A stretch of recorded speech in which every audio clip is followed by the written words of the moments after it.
We have officially arrived to the halfway mark. We are at part 30 of the 60 that I promised you when we started this journey together. We are going to keep talking about all the magical elements that surround the tradition of Dia de Muertos. And today we are going to talk about Alebrijes.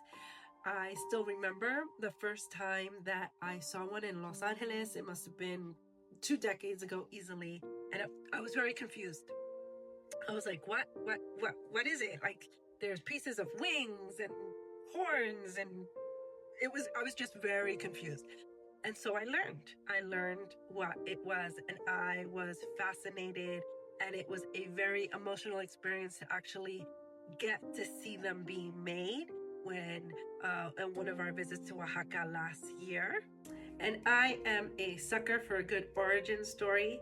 So in the 1930s, Pedro Linares was gravely ill, and when he was hallucinating, he imagined these animals, these mixtures of animals, and when he recovered, he recreated them out of paper mache. And then that man's dream slowly evolved into an entire artistic movement within Oaxaca and the country. Over time, people began to see the Alebrijes as another spirit guide, protectors, from our journey. And remember, we've talked a lot about the bridge between the living world and the afterworld, and all the things that we do to invite our loved ones back home. The aroma of the cempasúchil, the candles to light the way, the copal, the incense, the monarch butterflies that we talked about just in a recent video, the Xoshiscuincle dog, right, guiding them across the river, and now the Alebrijes, because that journey is a dangerous one. And that's why part of this tradition is guiding them, receiving them properly, right? And then that connection between us and our loved ones. And that is how Alebrijes found its way to connect itself with Dia de Muertos. Now, when you go to Oaxaca, because everyone needs to go to Oaxaca, from Oaxaca Centro, you can rent a car and drive out about 40 minutes. It's a very easy, beautiful drive. If you go during this time period, you're going to pass all los campos de cempasúchil. It's just beautiful. But you are going to come to a town called San Martín Tircajete. And in this town, there's tons of workshops, muchos lugares artesanales. And one of the workshops that you want to visit is the workshop of Jacobo and Maria Angeles. And they're famous for all their wood carved alebrijes. They even made a belt for Canelo. And everything is based in Zapotec traditions.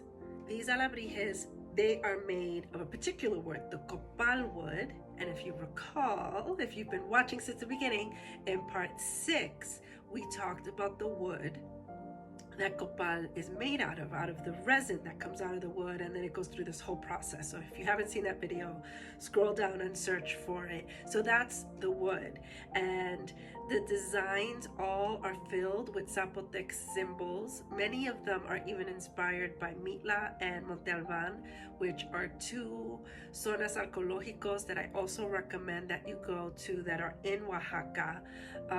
And just watching the artesanos work with such patience and precision. Like, I look at my videos and you don't even see them moving. Like, it takes them months to create these works of art.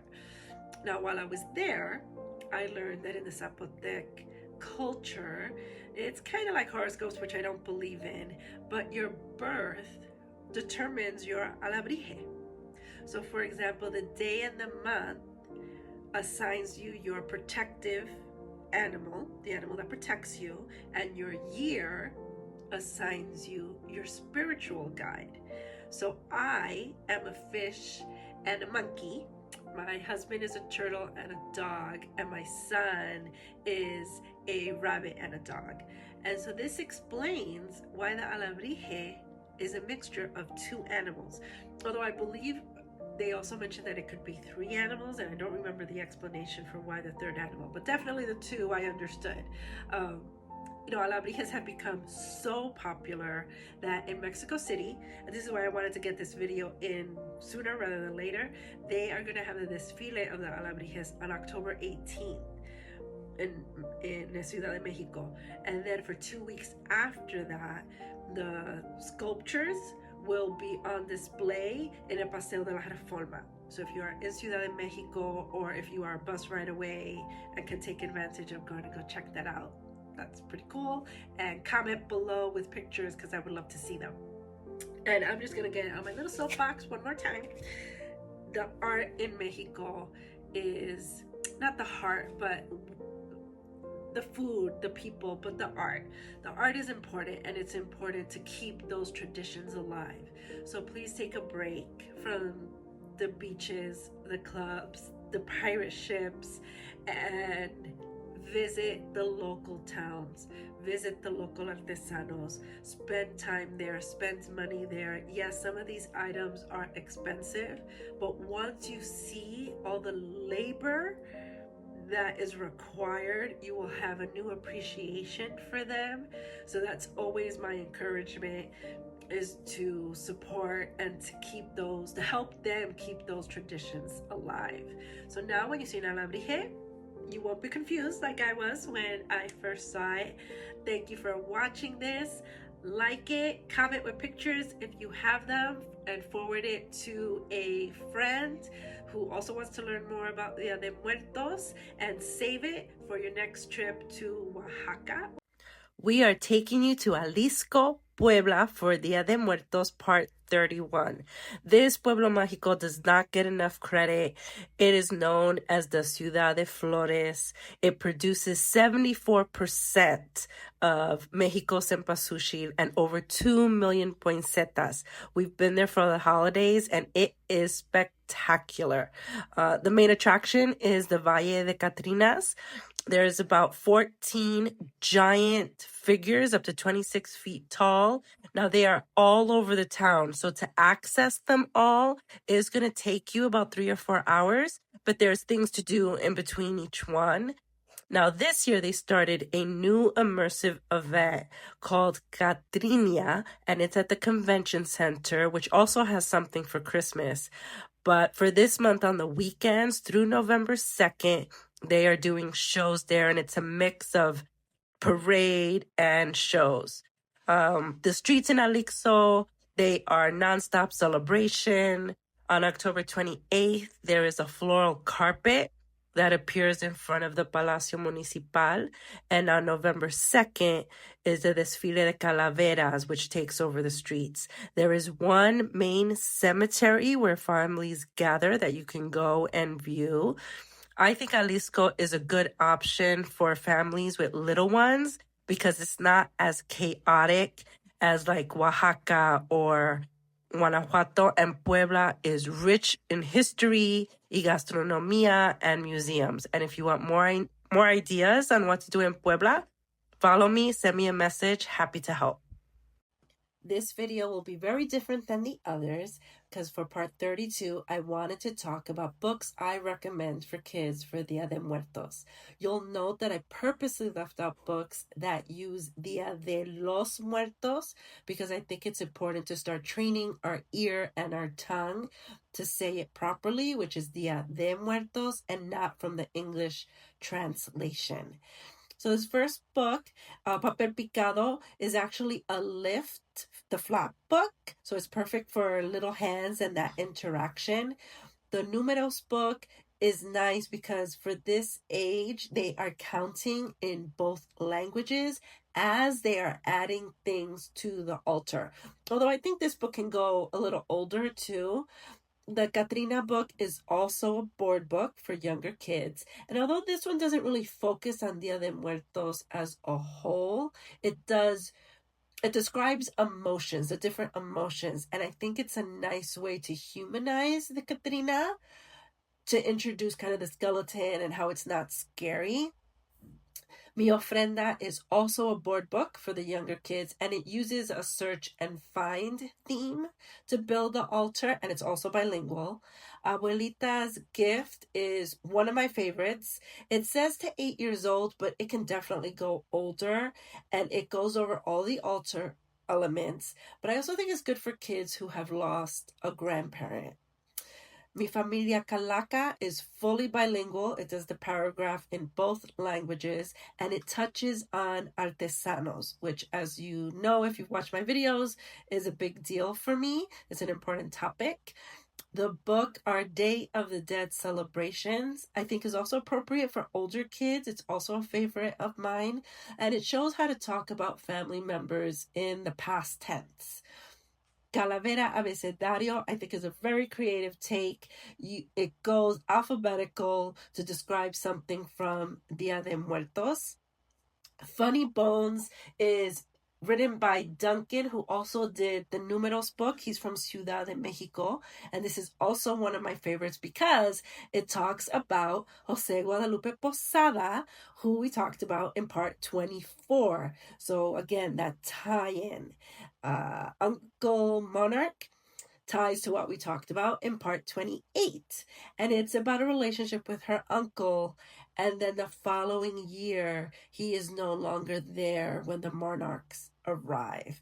And this one was published for like a younger range, but I think this one definitely should go a little older. Rosita and Conchita, very touching book. It's about two sisters, one in the living world and one in the afterlife, and it is done beautifully, and it's also bilingual. And the last one, Clatterbash, it's more pictures than words, so it's really more for younger kids, but it is it's not fully bilingual. It has Spanish words sprinkled throughout the book. So there are obviously many, many, many more books out there, but I wanted to give you a starting point. And today I share with you another Dia de Muertos tradition that gets lost in some of the commercialized aspects of Dia de Muertos. So today in part 33, I'm going to introduce you to Calaveritas Literarias, which means little skull poems. These poems are meant to mock death, just like a lot of the other aspects of Dia de Muertos, and it's more of a playful tradition, and they are written in rhyme, and they're usually they talk about death visiting someone and then taking a weird turn. And these calaveritas started around the same time that Posada would do his skeletons that we talked about in part 24. So it was a satire, a way to be able to insult politicians, talk about the wealthy in a sarcastic way, and hide it with humor. So oftentimes the calaverita would go hand in hand with the skeleton sketch that he was making. So it's another way to face death, and death is part of life, and life needs to be celebrated. So it's another way to bring some humor into what could be a sad time. Also in schools, they also teach calaveritas. They will teach the children how to write them, read them, that whole thing. Now, the fun part about this video is I'm going to have my better half read some calaveritas for you, and those are going to go in this video, and then we're going to do some more adult calaveritas in a separate video that will only have that. That way, if I am censored for the other videos, this one that has the important information won't get censored. So this is kind of a two-part thing. And be nice to my other half because he's new to this whole recording TikTok thing. Ok, ahora les voy a leer dos calaveritas, ¿ok? Uno es a la abuelita. En una silla bordaba, en una cama leía. Era mi abuelita que su suerte no sabía. La calaca muy astuta ya en sus planes le tenía. Ese día de un infarto su alma se llevaría. Pobre de mi abuelita, con la flaca se me fue. Era de las de antes, hasta cosía, ¿cómo ves? Sí, la segunda calaverita es a la suegra. Con singular sutileza su nariz en todo metía. Para suerte de la nuera, la calaca la quería. Pobre de la suegra metiche, su vida le arrebató, pues la muerte sin vergüenza, sin pensarla, se la llevó.